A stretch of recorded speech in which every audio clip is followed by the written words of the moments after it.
You've just heard me talk about beauty standards and how what we consider beautiful and our sense of beauty is determined by what we compare ourselves to, or who we compare ourselves to, but that's tied to what's shown.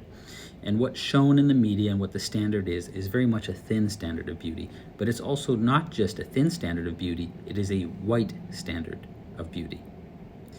So can you imagine, every single one of us, white or not, often compare ourselves negatively to people and who we see in our social media feeds, in Hollywood. And when we don't live up to that, we beat ourselves up. Given that the standard of beauty is also white, can you imagine what that does to people of color? If all we are shown is a white standard of beauty, what happens when you're not white? Does that mean you're not attractive? Now, there's a thing called sexual racism that many times people will say, well, I'm not attracted to particular ethnicities. It has everything to do with features, they say. And it's not that. It really is about racism. It's about this concept that we believe a certain group of people are more attractive. And the only reason that is the case is because that's what's shown.